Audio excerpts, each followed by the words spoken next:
One of the common questions we get asked at BEMA is about children's resources. You know, we create all these resources, and a lot of families, young moms, parents, all those kinds of things listen to BEMA, and it starts to shift the way they think about the Bible. And one of the natural questions that a person wants to ask is, how do I change the way that I talk to my kids? How do I share this with my kids in a way that might be more age appropriate and those kind of things? And so people are often asking us, would you create some kind of children's resources, children's curriculum, any of those kind of things? The short answer to that question is no, and not because we're cold-hearted or mean, but for a lot of really good reasons. Number one is we want to remain focused. You know, Chick-fil-A does chicken. They don't do burgers. That's what they do. They know what they do, and they're not going to do something else. I'm sure they would make a mean burger, but they don't make burgers. They make chicken sandwiches. And we want to stay in our lane and know what we do. BEMA Discipleship is a part of Impact Campus Ministries, and we do college students. That's what our focus is. Even as we talk to so many people who aren't college students through the podcast, we want to be calling our consideration and our focus back to college students. How can we help college students? How can we support the young adult generation and how they are learning these things and deconstructing these things and reconstructing these things and putting these things back together? That is what we do. And one of the things we don't do is we don't do children's ministry. And there's another reason why that's important, because we're not trained to do children's ministry. I don't have the expertise to do that. I'm not trained in child psychology. I had to take one class of children's development and children's psychology in Bible college as a part of my larger degree, and one class was not enough to make me an expert. I will tell you this, one class was enough to let me know that those people who are experts in children's education, in children's curriculum, in children's development, in all of those things, they are so important, because working with children is something very unique with working with young adults or adults in pastoral ministry. And so I need to not try to create something that I'm not an expert in creating.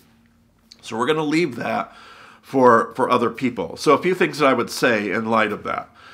Number one, that might be you. Maybe you are the expert. Maybe you're the one that does have a degree in children's psychology and children's development and all the things, child education. And you have the tools and you are the expert. And one of the things that God's inviting you to do and calling you to do is create that resource, just like we created BEMA. That's what this thing started as. This thing started because I had a heart and a passion to give this away to college students. Maybe you have a heart and a passion to take this and give it away to children. And we need your expertise to know how to do it well. And if that's you, you should do it. It doesn't need to have our label on it. It doesn't need to have our blessing. You can create your own resource in the exact same ways that we created ours, or encourage those who are experts to do so. And so we want to leave that to the right people. Along the same lines, one of the things that we often recommend when it comes to children's resources is there's a book by Peter Enns, and it's called Telling God's Story. And I'll put a link to it in the description of this video. But Telling God's Story, and what Pete does in that book is he talks about cognitive development and the development of children and young people, infants, children, preteens, teenagers, young adults. We're developing cognitive abilities, cognitive skills, and we are able to process certain kinds of information at certain ages. And what we often do in the church is we just take theology, we make it sound more, kid appropriate, and then we just give people theological concepts. We give children theological concepts that they are not literally able cognitively to process. A 5-year-old child, a 6-year-old child is not cognitively able to process the concepts of atonement. But we teach 5- and 6-year-olds all the time about Jesus dying for their sins, and we try to kind of like force feed them atonement, and they're not able. It's not about whether or not we're doing it well. They are literally not able to process that kind of theological conversation. And so knowing where a child is at and what concepts and ideas they are able to process. When do they develop the ability to have a sense of self-awareness? When do they develop the ability to think critically? When do they develop the ability to hold, like there's all kinds of different stages of cognitive development where a child is able to do brand new things that they weren't able to do 2 years ago. So are we giving them theology and the Bible in a way that they can actually process? Or are we forcing the Bible through a system that they're not able to even grasp? And so that book, Telling God's Story, is one of the more helpful resources out there. We've had good feedback from others that have gotten it and went to use it.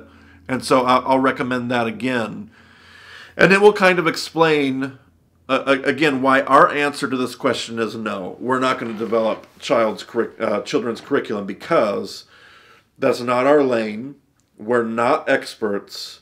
And what we really need is people who are experts, and it is their lane to create those tools and those resources. So there's some helpful leads, but we're going to try to know when to say yes and when to say no.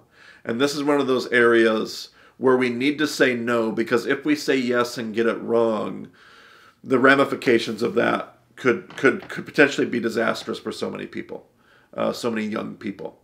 And so we want to leave that to the folks that have a passion and are equipped to do those things well. So that's why we won't be producing children's curriculum.